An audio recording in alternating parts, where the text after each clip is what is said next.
तो हम इस अध्याय में उपनिवेशवाद और देहात, इसमें विशेष रूप से हम ये अध्ययन करेंगे कि देहात में रहने वालों के लिए औपनिवेशिक शासन के क्या मायने थे। औपनिवेशिक अर्थव्यवस्था जिसका मैंने जिक्र किया है, वह हमारे यहाँ की अर्थव्यवस्था से कितनी भिन्न थी और उसने किस तरीके से प्रभावित किया। इसी अध्याय में हम बंगाल के जमींदारों का अध्ययन करेंगे। और बंगाल क्यों? क्योंकि जो ब्रिटिश शासन की जो सत्ता थी मूल रूप से वह बंगाल में केंद्रित थी, तो सबसे ज्यादा परिवर्तन वहीं आए, सबसे ज्यादा प्रभाव अंग्रेजी शासन का वहीं पड़ा। इसलिए हम बंगाल के जमींदारों का अध्ययन करेंगे। ऐसे ही राजमहल की पहाड़ियों में रहने वाली पहाड़ियां और संथाल लोगों का जीवन इस औपनिवेशिक अर्थव्यवस्था ने कैसे प्रभावित किया, ये भी हम जानेंगे। राजमहल यानी झारखंड के आसपास के क्षेत्र में है, तो वहां का भी हम ये जानने की कोशिश करेंगे कि ये जो जमींदारों के अलावा निम्न तबके के लोग थे, स्थानीय लोग थे, उनका जीवन कैसे प्रभावित हुआ। उसके बाद फिर हम पढ़ेंगे कि दक्कन में, जैसे हम दक्षिण भारत का हिस्सा कहते हैं दक्कन, उसका भी अध्ययन करेंगे और समझने की कोशिश करेंगे कि ईस्ट इंडिया कंपनी ने ग्रामीण क्षेत्रों में अपना शासन कैसे स्थापित किया। याद रखें कि ये कंपनी का शासन था, अंग्रेजों का शासन नहीं था। उस कंपनी में अंग्रेज लोग थे, पर अंग्रेजों के शासन का अर्थ होता है ब्रिटिश पार्लियामेंट, अंग्रेजों की संसद, अंग्रेजों की सरकार।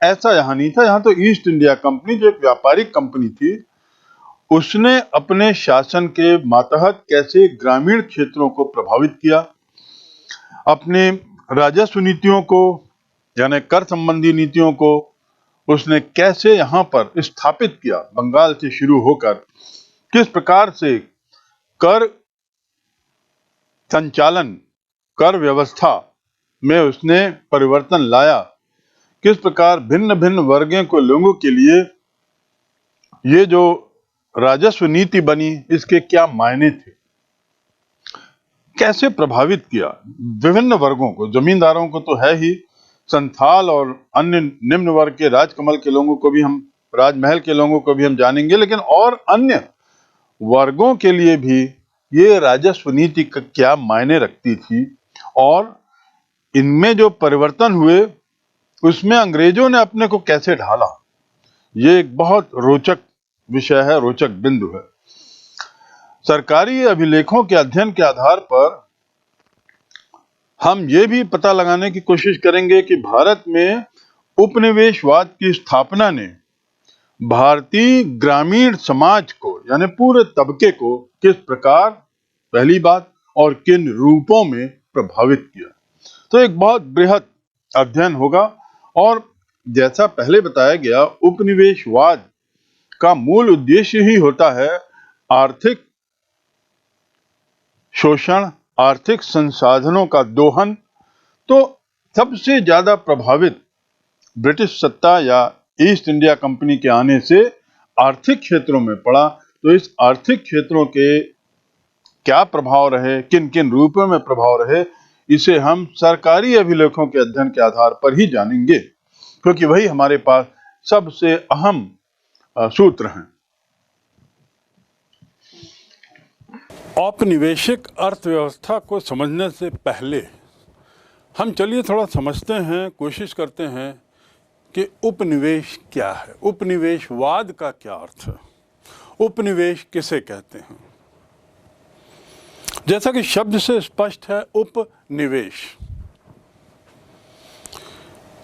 इसमें एक समृद्ध राष्ट्र, एक शक्तिशाली राष्ट्र अपने विभिन्न हितों के साधने के लिए किसी निर्धन, निर्बल लेकिन संसाधन युक्त, संसाधनों से प्रचुर राष्ट्र के विभिन्न संसाधनों का शक्तिपूर्वक उपयोग करे और शक्तिपूर्वक उपयोग करने के लिए वो उसका दोहन करने के लिए उसको अपने कब्जे में ले, उसे उपनिवेशवाद कहते हैं।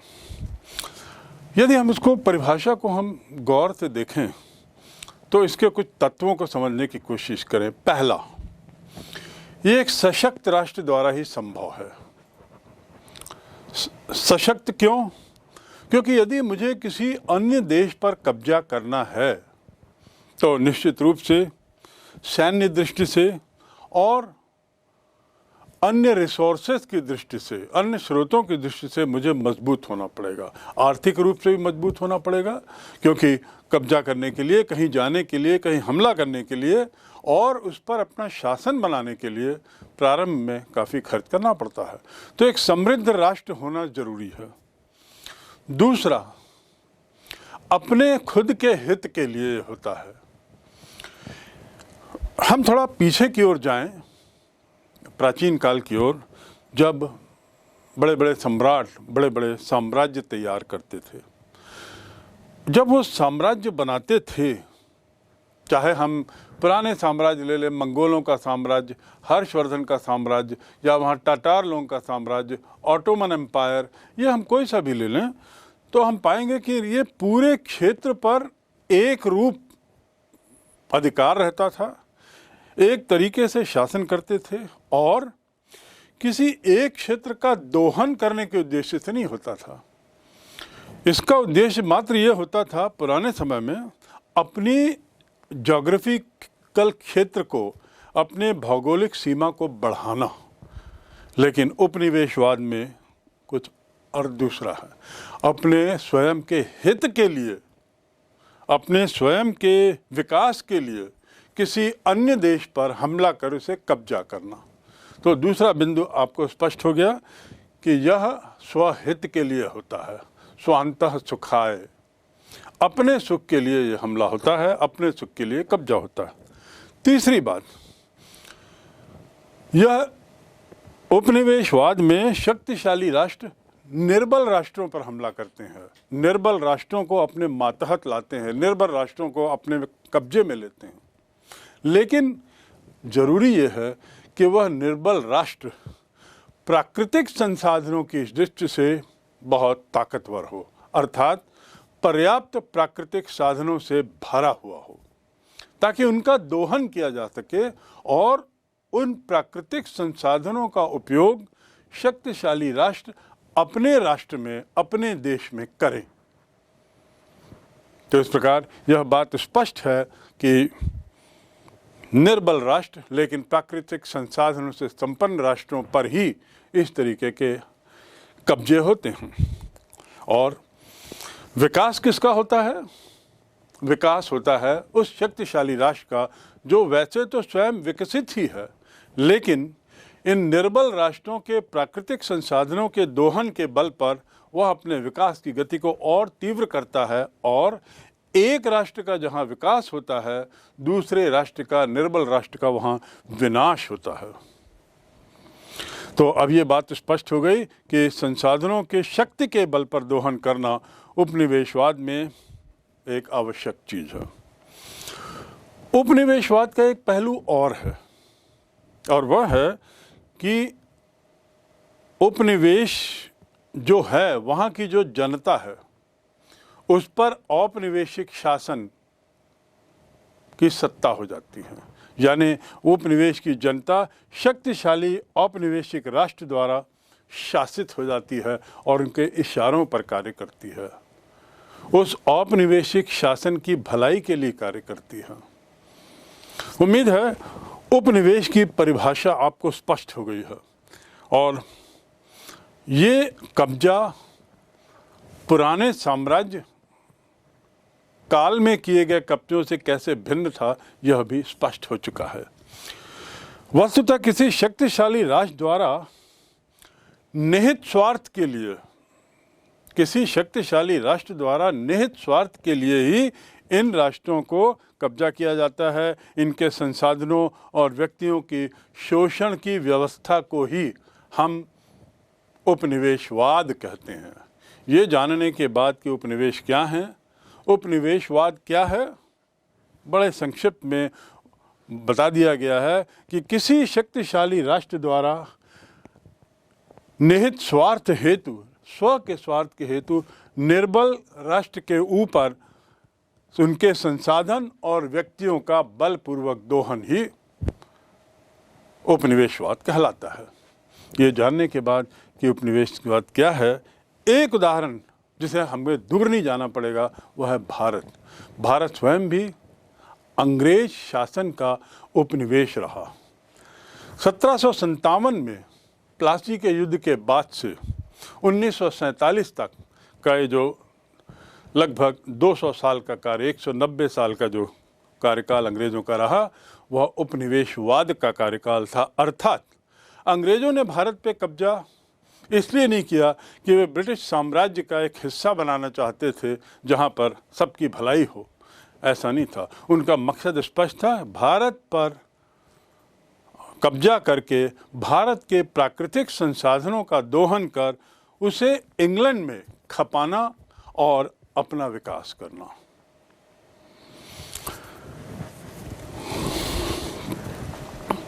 भारत में उपनिवेश की स्थापना क्यों? ये जानने के बाद कि उपनिवेश क्या है और उपनिवेशवाद क्या है, सवाल ये आता है कि इंग्लैंड, ब्रिटेन जो इतनी दूर है, भौगोलिक दृष्टि से बहुत दूर, उसने भारत पे कब्जा करने का निर्णय क्यों किया? ऐसी क्या बातें थी जिसके कारण उन लोगों का ध्यान भारत पर पड़ा? और उनका ही नहीं बल्कि कुछ अन्य औपनिवेशिक ताकतों का, जिसमें पुर्तगाल है, स्पेन है, फ्रांस है, इन सब की नज़र भारत पे क्यों पड़ी? इसका उत्तर बड़ा स्पष्ट है।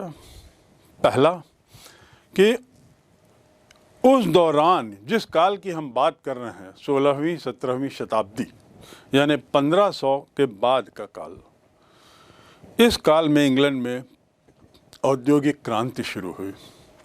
औद्योगिक क्रांति का अर्थ यह है कि वहाँ पर भाप, स्टीम के आने से, स्टीम की ताकत का मालूम होने से वहाँ पे अचानक बहुत सारे उद्योग आए, मशीनीकरण हुआ, तो तीव्रता से उत्पादन होने लगा। और ये तीव्रता से उत्पादन का अर्थ ये हुआ कि उन उत्पादकों को की उत्पादकता को बनाए रखने के लिए कच्चे माल की सतत ज़रूरत पड़ती थी, प्राकृतिक संसाधनों की सतत ज़रूरत पड़ती थी। तो औद्योगिक क्रांति के कारण इंग्लैंड को और साथ ही उन अन्य 3-4 देशों को रॉ मटेरियल, जिसे हम कच्चा माल कहते हैं, उसकी ज़रूरत पड़ी बार बार। और इस कच्चे माल की आवश्यकता ने उन्हें मजबूर किया कि वो बाहर की ओर बढ़ें, ऐसे देशों की ओर जहां कच्चा माल सरलता से उपलब्ध हो। माल ही नहीं, जब उत्पादन इतना बढ़ रहा है तो साथ ही ये ज़रूरी हो जाता है कि उन बढ़े हुए उत्पादन को खपाने का बाज़ार भी तैयार हो, बाज़ार भी मिले जहाँ पे उसे बेचा जा सके। नहीं तो केवल उत्पादन करने से ही विकास नहीं होगा, उत्पादन भी तभी होगा जब उसे बेचा जा सके। तो ऐसी जगहों की खोज जहाँ पर प्राकृतिक संसाधनों की प्रचुरता हो, कच्चे माल की प्रचुरता हो, जो उद्योगों में लगाई जा सके, और बाज़ार हो। बाज़ार का अर्थ हाट बाज़ार नहीं, बाज़ार का अर्थ ऐसी मानव श्रृंखला जहाँ के लोग बहुत बड़े खरीदार निकलें, ऐसी भीड़ जहाँ पर माल को जल्दी से बेचा जा सके। ये दोनों चीज़ें भारत में थीं, इसलिए भारत की ओर वो मुड़े। तो पहला कारण भारत में उपनिवेश की ज़रूरत क्यों, इसका पहला उत्तर इंग्लैंड में तत्कालीन औद्योगिक क्रांति। दूसरा, औपनिवेशिक शास्त्रों की और औपनिवेशिक शासकों की एक नीति बड़ी स्पष्ट थी कि व्यापार के साथ साथ वे अपने धर्म का भी प्रचार करें। वे बड़े धर्मांध थे इस मामले में कि ईसाई धर्म का प्रचार प्रसार हो और अन्य धर्मों के विस्तार को उस हद तक रोका जा सके। तो इस धार्मिक विस्तारवादी नीति ने भी इन देशों को ऐसे देशों की ओर मोड़ा जहाँ पर प्राकृतिक संसाधन भी मिल जाएं और जहाँ पर बाज़ार भी मिल जाए। भारत उनमें से एक देश था जहाँ पर इसकी काफ़ी गुंजाइश थी कि ईसाई धर्म का यहाँ सरलता से प्रचार प्रसार किया जा सके और अशिक्षित जनता धर्म के नाम पर कुछ भी करने को तैयार रहती है। उन्हें पता था कि भारत में ऐसी संख्या बहुत बड़ी है जिन्हें थोड़ी सी शिक्षा देकर हम उन्हें ईसाई बना सकते हैं। तो इस प्रकार दूसरा कारण है कि ईसाई धर्म का प्रचार जो अपना वे परम कर्तव्य समझते थे, उसकी ज़रूरत ने भी इन्हें भारत की ओर मोड़ा। तीसरा कारण अब हम जानना चाहेंगे कि आखिर क्या है। तीसरा कारण जलवायु की भिन्नता। इस जलवायु की भिन्नता का परिणाम क्या था कि अंग्रेज़ों को बहुत सारे नए नए उत्पादों की जानकारी मिली। केवल जलवायु की भिन्नता के कारण ही जब वे दूसरे देशों में गए, दूसरे भौगोलिक क्षेत्रों में गए, तो नई नई चीज़ें उन्हें देखने को मिली, नए नए स्वाद मिले और जिसे उन्होंने बहुत पसंद किया। उदाहरण के लिए गरम मसाला, कॉफ़ी, चाय, चीनी, भट्टा और तंबाकू आदि। ये सब चीज़ें उनके यहाँ नहीं हो सकती थी क्योंकि इंग्लैंड का मौसम ही अलग था। लेकिन इन सब चीज़ों से वे वाकिफ़ हो चुके थे क्योंकि उन्होंने दुनिया घूमी थी। तो उनकी ये तीव्र इच्छा थी कि हम ऐसी जगहों को अपने साम्राज्य में शामिल करें जहाँ पे इनका उत्पादन अच्छे से हो सके, सरलता से हो सके, सुगमता से हो सके, और भारत उस दृष्टि से उन्हें बड़ा अच्छा लगा। तो इस प्रकार हम कह सकते हैं कि तीसरा कारण जलवायु की भिन्नता, जिसने अंग्रेज़ों को भारत को एक उपनिवेश बनाने के लिए प्रेरित किया और इस प्रकार भारत में उपनिवेश की स्थापना हुई।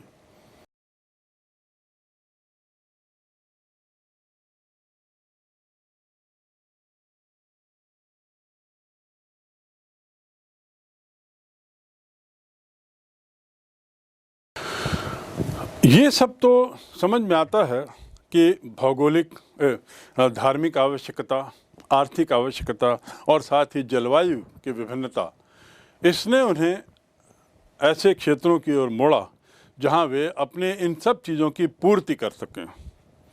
लेकिन आखिर भारत अंततः क्यों पहुँचे? ऐसे कई देश रहे होंगे जहां पर प्राकृतिक संसाधनों की प्रचुरता थी। ऐसे कई अन्य देश होंगे जहां पर ईसाई धर्म का प्रचार प्रसार संभवतः और सरल था, और साथ ही ऐसे कई देश रहे होंगे जहां पर औद्योगिक क्रांति की आवश्यकताओं को पूरा किया जा सकता था। लेकिन अंग्रेज़ों ने पाया भारत एक ऐसा देश है जो पूर्व से ही अत्यधिक धनी है। उसका वैभव, उसका जो आर्थिक मजबूती, इसके किस्से कहानी यूरोपीय यात्रियों के द्वारा अंग्रेज़ों ने वैसे ही बहुत सुन लिए थे। और फिर जब उन्हें मालूम हुआ कि भारत एक वो जगह हो सकती है जहां हम अपनी आर्थिक आवश्यकता की पूर्ति कर सकते हैं, साथ ही हम अपने धार्मिक कर्तव्य को भी निभा सकते हैं और अपनी जो इच्छाएं हैं इन उत्पादकों के माध्यम से उसे भी पूरा कर सकते हैं। भारत इतना विशाल देश था उनकी नज़र में कि वहाँ पर ये सारी चीज़ों का उत्पादन बड़े आराम से हो सकता था। एक ही जगह पर इतनी सारी चीज़ों का, उनकी इच्छाओं का उत्पादन होना, ये उनके लिए बहुत महत्वपूर्ण था। तो चौथा कारण जिसके लिए वो भारत की ओर मुड़े, भारत को उपनिवेश बनाया, वह है यात्रियों के द्वारा समय समय पर भारत की यात्रा और उसका विवरण वर्णन वापस जाकर अपने क्षेत्रों में करना। उसने अंग्रेज़ों को भारत की ओर मोड़ने के लिए विवश किया। भारत का जो वैभव था, दूध की नदियाँ, सोने की चिड़िया, और इतने सारे जो यात्री आए थे मुग़ल काल में, बहुत सारे अनेकों पुर्तगाली यात्री, स्पेन के यात्री, इंग्लैंड के यात्री, रूस के यात्री, जिनका जिक्र हम समय समय पर करते आए हैं और आपने भी पढ़ा होगा। इन लोगों के यात्रा वृत्तांतों ने, इतिवृत्तों ने अंग्रेज़ों को बहुत प्रेरित किया भारत आने के लिए। साथ ही भारत में जो तत्कालीन शासन था, मुग़ल शासन, इसके बारे में भी उन्होंने सुना ही था।